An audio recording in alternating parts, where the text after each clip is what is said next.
you're going to want to watch not just his answers, but how others respond to what he's doing. So who watches The Watchmen? You. And here's how. First person to watch, of course, is President Donald J. Trump. Yes. We remember that Comey's testimony in the past and things that he said about the ongoing investigation into Russian interference with the 2016 election in Trump's campaign was part of what got him the boot in the first place. So saith President Trump himself. How does Trump respond to all of this? As Comey's testifying, does Trump try to pre-butt him on Twitter? Does he try to tweet along with Comey as he speaks? Does he wait for the end? Or, I'm sure as many at the White House are wishing, hoping, and praying, wait until it's all over and then either say nothing at all or have some boring statement. How does Trump play it will tell us a lot about how close to the bone Comey may have cut and how much he's still got the president's goat, because he had a whole pasture full there for a while. Watch the senators who are on this panel. The Senate Intelligence Committee is maybe the most prestigious, or certainly one of the most prestigious panels that you can be on. People take seriously the position there. But among those senators, they're going to fall into a few different groups. And first, pay attention to hardcore partisans, the people who can be expected to toe the party line.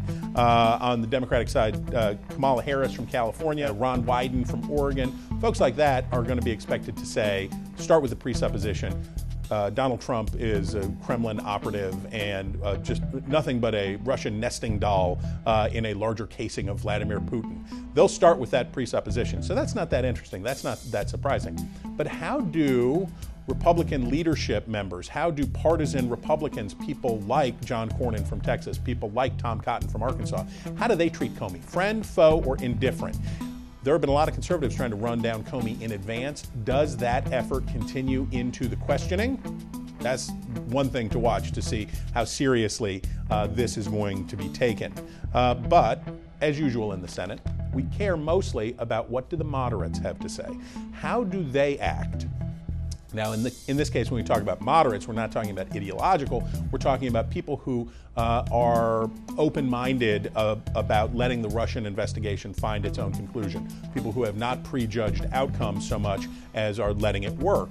There we're looking at Marco Rubio on the Republican side, Joe Manchin on the Democratic side, Dianne Feinstein on the Democratic side. How are they receiving Comey? Are they open to possibilities one way or the other? Do they have open minds? In this case, it's sort of like a Supreme Court argument. You want to see, you can tell a lot from the questions of the justices what their disposition towards the case is. We'll be watching very closely people like Rubio and company to see where they're falling on this, because they'll probably give away some of their thinking. Most important to watch, for sure, are the two chairmen. That's Richard Burr, Republican of North Carolina, Mark Warner, Democrat of Virginia. They want their investigation, they want their panel to keep going. The House panel didn't do so hot. They broke down into a partisan squabble and essentially, if not ended, badly hampered the possibility that they would come to some conclusion that would be accepted in both parties. What Burr wants, and certainly what Warner wants, is to be able to execute their duties in the investigation in a way that doesn't cast discredit on them and keeps that previously discussed high standard held for this committee intact. So they've got a tough job on their hands. They've got to keep it going, but they can't let it get out of control. So watch them, see how they're handling Comey, and you'll see the importance of his testimony reflected in their eyes, ears, questions, and everything else. So you'll be watching. Now you know how to watch who else is watching, and certainly on Twitter. And we'll see you in the funny papers.